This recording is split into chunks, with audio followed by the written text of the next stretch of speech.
Happy to introduce myself and my partner, John Buettner from Stevenson University. John is the Vice President of Marketing and Digital Communications. My name is Ed Neenan. I am the Digital Marketing Strategist at SAi Digital. We are a digital consulting firm that basically provides end-to-end solutions in the digital realm, from not just building the websites or the landing pages, but also developing the marketing strategies, media buys, and tactics that drive traffic to the websites that are actually built. So today we're going to be talking about geofencing. It's great to see so many people here. I guess we'll put this question in front right off the bat. How many people feel that they know what geofencing is? Show of hands. Okay. Anybody have any questions about what geofencing is not? Okay. All right, so today we're going to talk about a couple of things with geofencing. This is kind of, this presentation is part explanation of tactic, and then the back end of it is much more case study. And then, as you see, challenges, discovering the new tactic, multiple audiences, which I think higher education is certainly faced with these days. I myself come from inside the higher education industry, having worked within a variety of institutions for about 15 to 18 years. And so now the landscape has changed. Industry disruption has made it much more necessary to not just look at incoming undergraduates, but also what they call non-traditional audiences. And so when we talk about multiple audiences, we'll see how geofencing fits in with that. And then the results. Of course, everybody wants to know what the results are. So the challenge for Stevenson University starts rather innocently. The task was kind of simple. Not necessarily, because how many people are still using, in some respects, depending on the budget or the campaign effort, more traditional forms of advertising like radio or television or any of those things? Right. What do we know about those traditional methods is that they're very costly. It's a lot of spray and pray, and not a lot of granularity. So what we needed to find was, is there a tactic that melds well with everything else that Stevenson University was doing already, PPC, social media advertising, as well as some of the traditional advertising, but actually added a sense of more targeting. And that's where geofencing came in. Stevenson knew who their ideal personas were. Stevenson knew what those propensities were. And Stevenson worked with us to also identify a couple of things. What do we know about our audiences? Where do they congregate? That's the beauty of geofencing, is that it allows you to digitally target niche audiences where they congregate. A little bit more about that as we move on.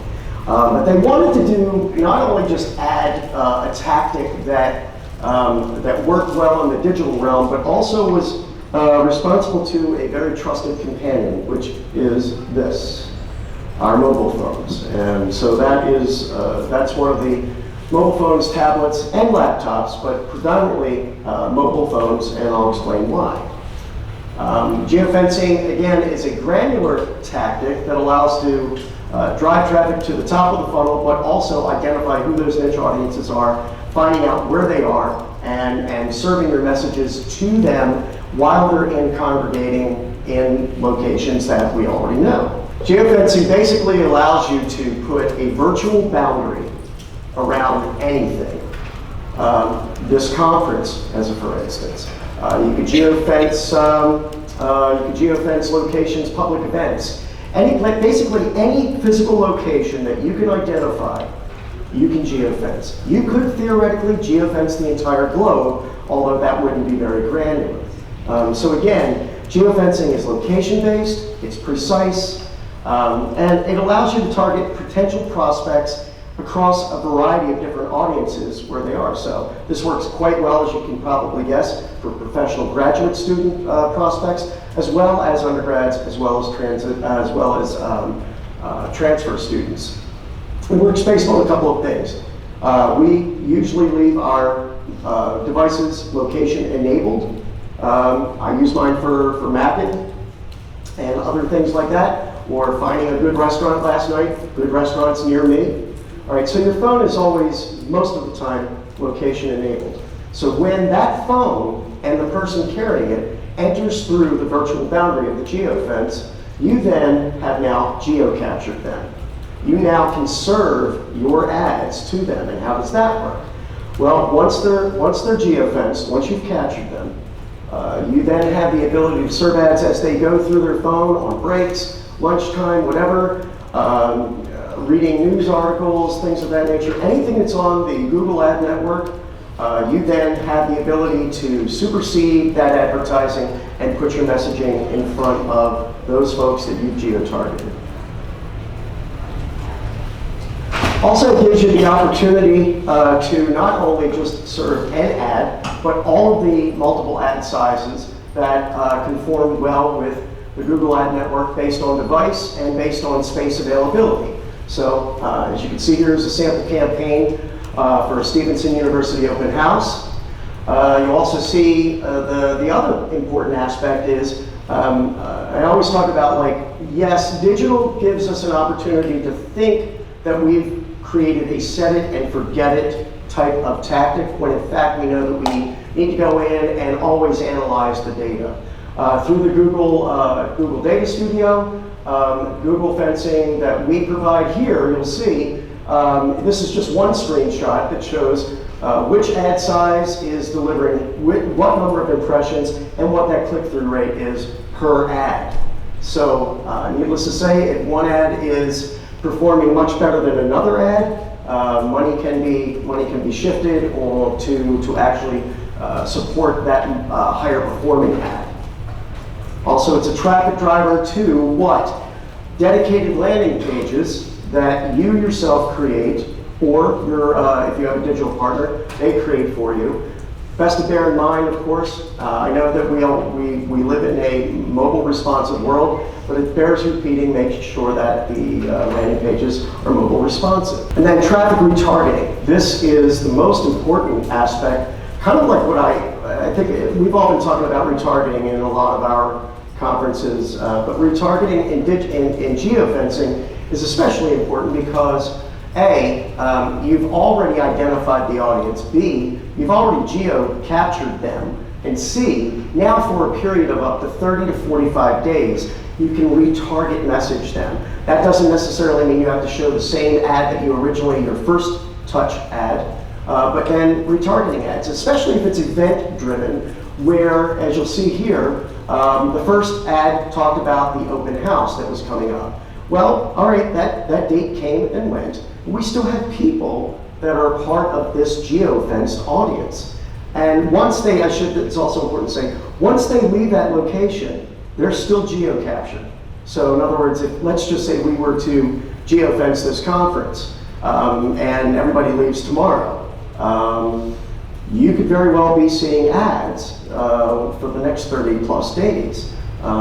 So that gives you that advantage of continually staying top of mind, giving messages that when someone is ready to take an action, that they have the ability to do so, and also build up brand strength as well as the impressions with your message or your university or college.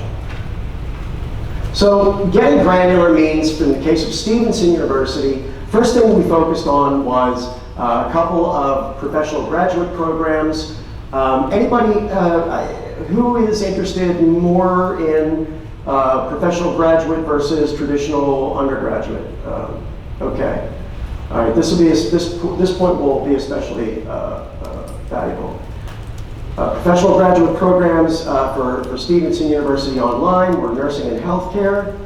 They were industry specific, so we looked at targeting hospitals and other healthcare facilities, cyber, as well as a cybersecurity conference at the Department of Transportation in DC. Why these locations? Well, we already know the propensity of the audience if they are working in a healthcare-oriented field, that they're probably working in hospitals, that they're probably working in physical therapy centers, that they're probably working in ambulatory care centers like the Patient First or whatever those walk-in clinics are. So again, we know that the professionals are there, we know that the location is solid, it is trackable, it is mappable, And we also know that the program of interest that we're pushing, not just everything that Stevenson University offers, but a specific program that's geared to that audience.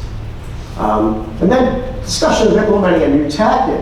John looked upon geofencing realistically. It wasn't meant to be the silver bullet that solved all of the recruitment and engagement and or outreach problems. It was a tactic that was added to what was already being done to basically, hopefully, give a lift. Yeah, if I could just add something here. Yeah. So, look, probably like many of you, we do the very traditional things. We're down in the Baltimore, Central Maryland region. We do radio for sort of broad awareness and branding. We do Facebook ads with a little bit, more detailed level of demographic targeting. But we were still missing some things. So we looked at geofencing as a way to even dig a little bit deeper. And just to go back to the granularity, I want to make a point, and I'm sure some of you probably already are doing this. For me, it was a learning process the past year, as an experimental year. But one of the aspects of granularity is alignment at a level beyond just, do you have a program and then there's an audience out there for it. We looked at and are looking at things like existing partnerships we have with certain business sectors, hospitals, so that when you are geo-targeting, the industry or the people or the audience that you're geo-targeting has been softened up even a little bit more by some advanced knowledge about your partnership with their employer and benefits that would accrue to them, such as tuition discounts or whatever. So to give us a little bit more advantage in the alignment. And we've done it, and it's worked well, and we've sometimes made some misjudgments about alignment, and it hasn't worked well. Now, John, you mentioned something that I remember that we were talking about as far as, now again, having come from higher education, having sat in a lot of those meetings that I think we've all sat in, where there's always one or two people at the table when we're having this conference and saying, well, we're going to geo-target these hospitals that are partner hospitals with us because we offer, say, a tuition discount in one of our nursing programs. And someone almost invariably speaks up and says, well, we're already offering them a discount tuition. Why are we going to invest money in advertising to them? I've heard that conversation. And I guess the answer to that question is, you're offering a tuition discount, and I bet probably a handful of other schools in your region are also partnered with that, or partnered with those facilities, and are also offering some sort of tuition discount. Indeed, I'll just interject. Many of you probably had this experience where you form these partnerships, but you're now with 20 other institutions that have a partnership with that business or that organization, and they're not pushing you out among the other 20 partners they have. So geofencing allows you to kind of get ahead with their employees in a way they're not going to do it for you. Yeah, and it's also important to note a lot of digital tactics are considered what are called pull tactics, where when someone is looking for something, you may pop up and you hope that you attract them to your ad. Flip side of that is push marketing. Geofencing is much more of a push market because, again, someone enters an area that you've kind of identified as, we think we know who you are, and we think we know where you're going to be at a particular time and space, and we're going to push a message over to you that we think will be of interest to you. So, difference between push and pull marketing. Geofencing is definitely a push tactic. And some of the advantages, again, we'll go over these. Audience pinpointing, less spray and pray. That's a term that we all used to use back in the old days of advertising before everything got really super digitized. Certainly a cost that is scalable and considerably lower than local radio or TV or other traditional channels that higher ed tends to use. Niche messaging allows you to speak about programs or career opportunities, aspirational messages, if not on the ad side, certainly on the landing page side, that hopefully speaks directly to the audience that you've targeted. And then lastly, the ability again to retarget these geo-captures, reinsuring top of mind, click-through ability, and also follow-up. The ability that if you can move someone to the landing page, this is where the traditional side of what we do in higher ed marketing. If they can fill out the landing page, now they've come into the funnel, and now hopefully your processes on the inside of the funnel take over and move them, matriculate them to the next level. To build the effort in geofencing, not too much unlike any other marketing process. It's good to know your audience and the locations. Timeline your campaign, especially important if it's an event that is date sensitive. You want to look at where that date is. If you already know that in geofencing, you've got 30 to 45 days of active campaigning, assuming that you're just doing a one-shot campaign. You can run it for as long as you need to. In fact, a little further down the road, I'll talk about a multi-month program that John and I are working on. Develop strong assets for your first touch and your retargeting. And the assets, of course, not just the ads, but also the landing page. Assign tracking codes, UTMs. Everybody's using UTMs for their URLs now, so we want to make sure that we can track it. But in addition to tracking things through Google Analytics, remember, through the analytics that are provided during campaign, live information during campaign, you can also see progress in Google Data Studio. And then you're going to launch, retest, evaluate, and then refine and move it back out. Again, John alluded, some of the hunches are just that, hunches. Marketing is not an exact science. Anyone that tells you that it is probably not telling you the truth. And that it requires, we always talk about A/B testing and things like that. Geofencing allows you to do that as well.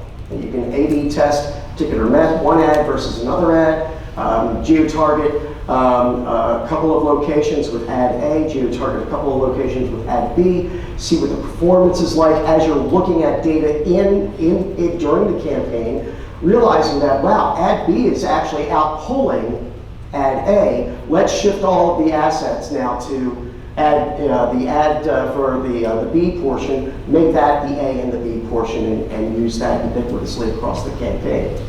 Landing pages, a couple of things to bear in mind. Clear navigation, want to make sure the information is easy to find, because in that nanosecond, not just the information, but also the whole psychology of it. Does the ad itself, when they land on your landing page, are the color schemes the same? Is the type the same? Is there a call to action that the ad inspires that is also then answered on the other side of the landing page? Making sure, again, that it's mobile responsive, making sure that your call to action is very clear and easy to find.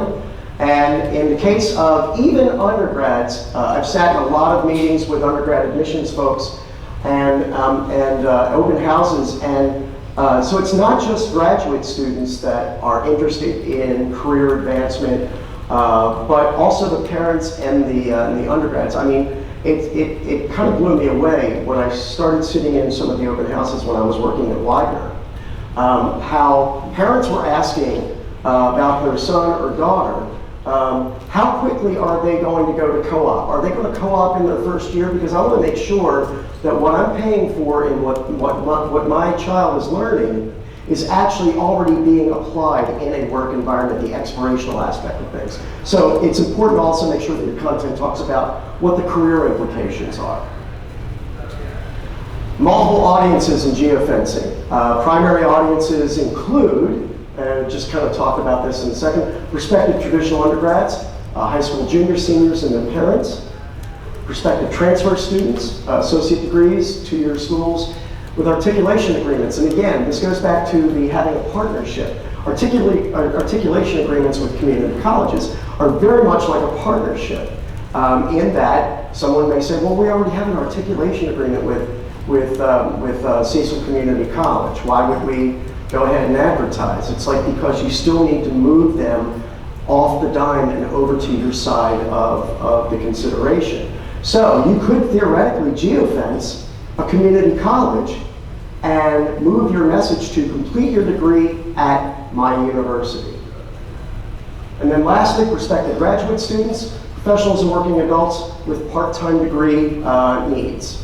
In the case of Stevenson University, again, we're going to look at one of the campaigns that we ran for their programs in healthcare. We geofenced all throughout the greater Baltimore area. Nearly 20 hospitals and outpatient facilities, and we evaluated the campaign to look at information that looks much like this. In week 1 of a month-long campaign, again, nursing and healthcare management programs. And again, this is just week 1, 53,000 targeted impressions, and targeted is the key word here. There's a difference between a targeted impression and an impression. Let's make sure that we bear that in mind, so that you realize is that you've made the decision that these people are probably your prospect. Week 1, 94 targeted click-throughs at an initial cost of $128. Now, before you gasp, it's interesting to note that the average cost per click for a display is $150 or more. So right off the bat, for week 1, we're already besting the national average. Moving forward through the campaign, toward the end of the campaign, we've had 500,000 impressions, 750 targeted click-throughs, and now that average cost per click has dropped by the end of the campaign to $16. So you can see that it is scalable. You can see that it is certainly cost-effective.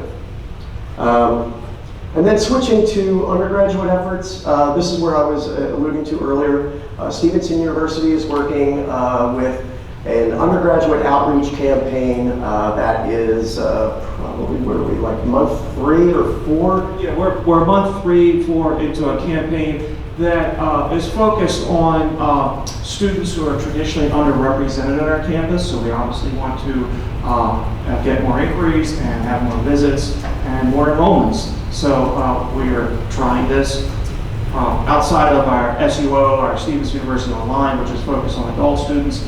This is the traditional undergraduate prospective student or the parent. Yeah. So week 1 traction, again, week 1, we're in month 3 or 4. This is a 6-month campaign. Each month messages were similar, but were somewhat different and changing a slightly different call to action. Week 1 traction, 133,000 targeted impressions, 171 clicks, and a click-through rate of 0.13. According to Google, the average click-through rate of a display ad is 0.05. So again, when you're looking at this as just data, that's a really good result. And again, with the Google Data Studio, the analytics that you see in real time also show you with geofencing how your campaign is performing across different devices. Of course, I don't think any of us at this point would be surprised to see that more than 100,000 impressions are coming through on mobile, and then the rest of the impressions that you see, the remaining 33,000 impressions, are coming between laptop and tablet. Now, we move to week 6 of this same campaign, 6-month effort. Week 6, we're up to 825,000 impressions, just about, 950 targeted clicks. And now this new word pops up, geoconversions. Well, this is now the benefit of geo-targeting that you can't do with other digital tactics, because geoconversions are tracking the people that you initially captured through your geofence, and now they've actually come to campus. You can actually see, it's like, I can tell you, these 33 geoconversions are people that actually were targeted originally in the campaign at some point over the first 6 weeks here and made it to campus. How do I know? Because we've geofenced our campus. And so I just want to mention, correlating with that, is also on our site, there are site conversions happening too, request for information, request to make a visit, register for a visit, things like that. So now the geoconversion, these 33 geoconversions are coming in at about $255 a geoconversion, 3.5% geoconversion rate. But the most important thing is that, and again, I can't tell you how many admissions people have said to me, if I can get them to campus, there's a 95% chance I can close them. And when you look at that, well, what's going to give you the better opportunity is advertising, where you can actually see people have come to campus based on the message that you've delivered to them. Now, I just pulled these numbers this morning, by the way. I didn't get a chance to tell you this, but now the number of geoconversions, we're up to 112 geoconversions to the Stevenson University campus, and that's as of this morning at 8:30. So this campaign that has been running for the last 3+ months now has generated 112 people who have come from various locations that we've geofenced to the Stevenson University campus. I think we have a question back here. Yeah. How can you apply geoconversions to an online? Good point. You really can't necessarily apply that to that. Again, geofencing in this case works with the bricks and mortar traffic. But what you can do with geofencing in the online world, because we look at this, a lot of times how Stevenson uses some of the graduate programs is when you've got a representative, say, for an online program going to a location. I don't know how far and wide your admissions, your graduate admissions reps, travel. But you can use geofencing to announce that you're going to be at a location at a particular time. And that's interesting. I think the next slide actually. Yeah, I'll just make a note on that. So obviously from the traditional undergrads, getting them to visit campus and just begin to engage is more important part of the process than the adult student. Although one of the things we try to represent to these adult students is that we're a bricks and mortar institution. We're not, in some industrial park somewhere. Going back to what Ed said and what I said several minutes ago, this synergy, I think the term we use is synergies. So on the adult education side, the online side, is seek the synergies so that you have someone on site and a partner. You blast in advance geofencing ads. We're going to be there, and you can see us on site, or you can register for a consultation online or via text or whatever at a more convenient time to you. So that's how we're trying to create engagement at the adult master's and bachelor's completer level versus the traditional undergrad. Right, and then again, the retargeting takes place after that visit is finished. If you missed us, no problem. Happy to have a consultation with you one-on-one. That might be what some people prefer anyway. The halo effect. We are, as an industry, kind of seeing a great deal of stealth activity. A lot of activity that really, really is hard to pinpoint. And I know we're all under the gun. When we speak to the people that hold the strings to the budgets, they want to know, well, how is this, what is this traffic tied to? And it's stealth activity, and somehow somebody just goes right to app, and they're in your funnel. So the halo effect is something that I like to look at, that not only addresses stealth activity, but in some ways helps you for those meetings where we can't pinpoint this, but we have a pretty good educated guess that because we're using this tactic or another tactic, that is giving us the lift in stealth activity. Geofencing was added to the digital marketing plan that included Google Ads and some paid advertising for Stevenson.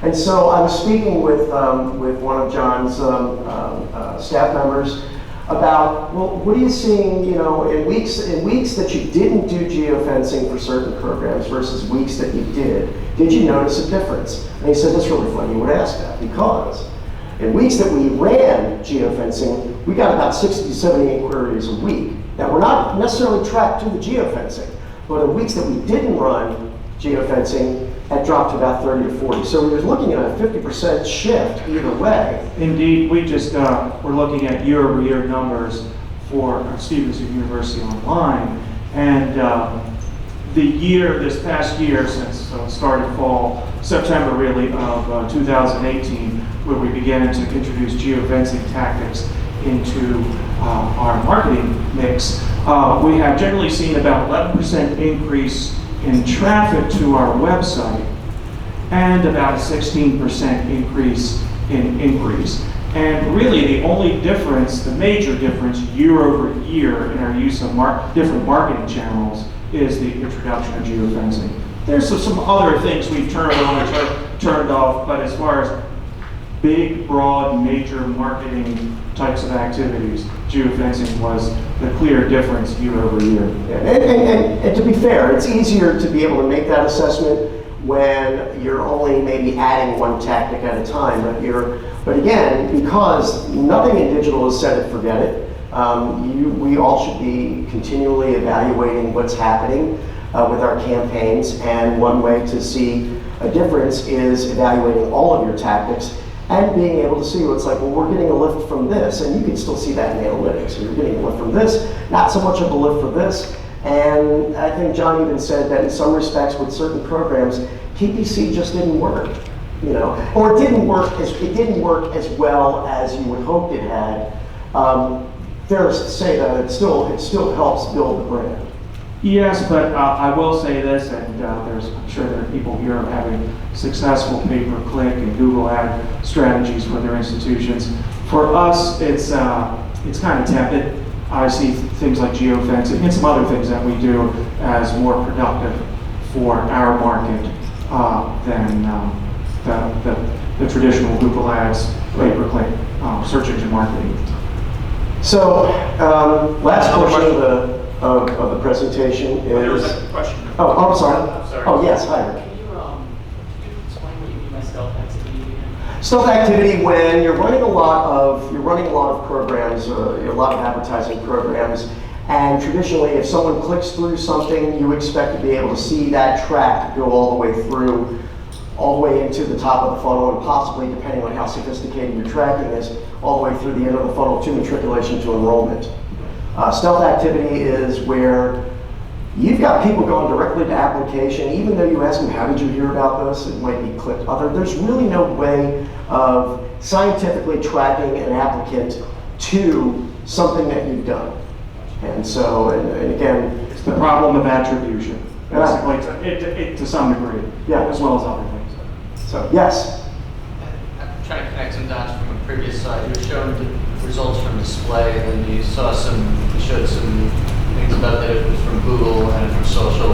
Is the majority of this from display, or is it a combination? Geofencing is by and large traditionally a digital display ad, and trackable, unlike what you're doing, say, in Facebook or Instagram or anything like that. So when the numbers that I'm showing, in other words, when we added geofencing to a broader campaign that included social media, that maybe included pay-per-click, the geofencing numbers actually were accurate, and also were, again, if you look at what Google is saying, I think it's at the point you were making, looking at what Google was saying was the average for a display ad click in the Google ad network versus something that was hyper-targeted through geofencing, that's where the disparity was, 0.05 if it's generic Google ad display versus geo-targeting, which was, in the case of this particular campaign, 0.13. So, did I answer your question? Okay. Any other questions? Okay. Needless to say, again, it's marketing, so we're always going to refine, we're going to test, we're going to look at the analytics, we're going to do things that will continuously improve what we're doing and how we're doing it. So again, through the campaign, we want to make sure that we're always looking at the data to create benchmarks. Benchmarks are we like to think that they're stable, but a lot of times benchmarks change. Benchmarks change based on a variety of things. I remember that when I was at Buettner University, they were the first institution that came out with a bachelor's degree, first in the region, came out with a bachelor's degree in robotic engineering. That was a benchmark changer. And so again, always keeping in mind of changing benchmarks, but setting those benchmarks and using them as a measuring stick. Making iterative changes throughout the campaign. Again, if you're A/B testing ads in a geofencing effort, and you notice that one ad set is performing better than the other ad set, consider moving those resources to say the B ad is outperforming the A ad, move the B ad into the A category. Analyzing data, that's a mainstay. Keeping the messaging relevant to your audience. You're never going to be all things to all people, but you can be something really, really important to a certain select audience. And then govern what it is that you're doing. This is where having a partner that will give you information and intelligence that will help make you make more informed decisions, as well as relying on your staff. I mean, I think a lot of schools now have brought in data analytics people somewhere into their universities. A couple that I've worked at have had those. And relying on those people to also kind of like, well, I see what the data is, but what does this really mean? And actually having consult with your colleagues to make sure that you're governing your marketing properly. Geofencing takeaways. I hope that the presentation shows a couple of quick things. That it works. It's a low cost per thousand compared with a lot of other tactics you could employ. It is easy to implement. It sounds like there's a lot going on, but it is relatively easy to implement with the right partner and the right data and the right smarts.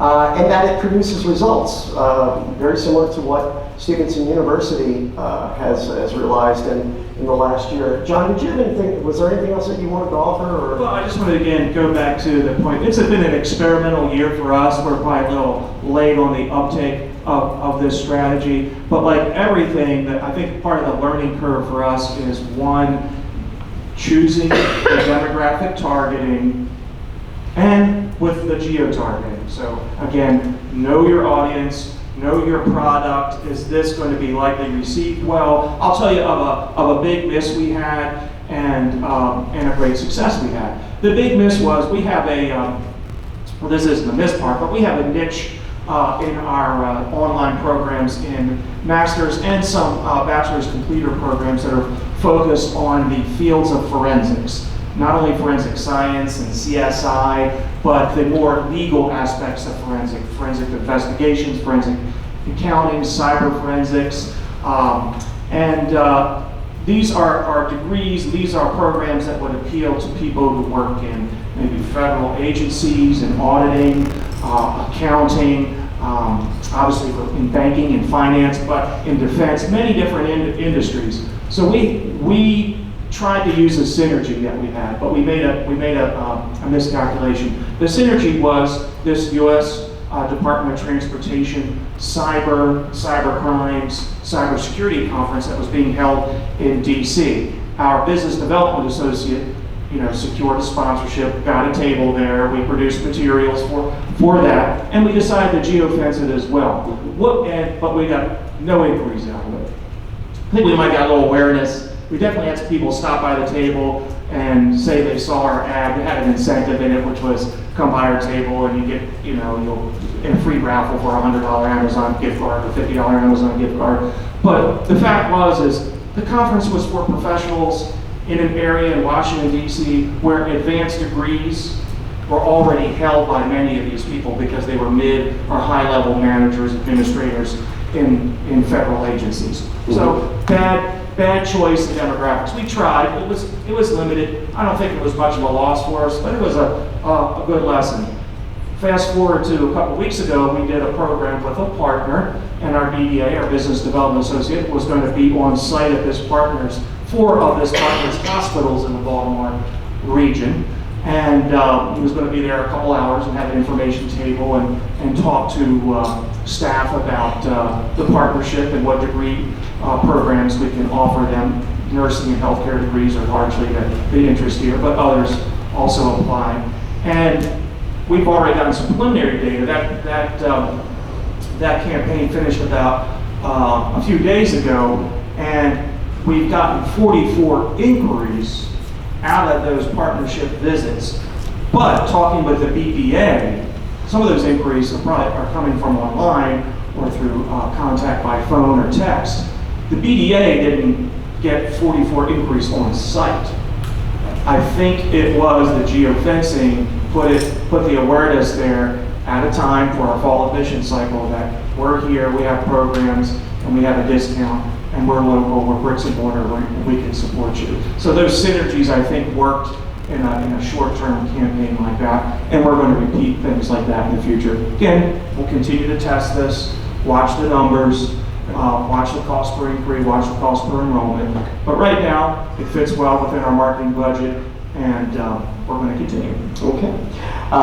One quick thing, this presentation and some other data are going to be put together into what we like to call the playbook, and we would love to be able to talk with you and share more information with you about Whether or not geofencing is a good tactic to add to what you're doing, SAi Digital is over at table number 5. Does anybody have any other questions at this point? No? Enjoy the candy. Enjoy the rest of the conference, and thanks for your time today. Thank you very much.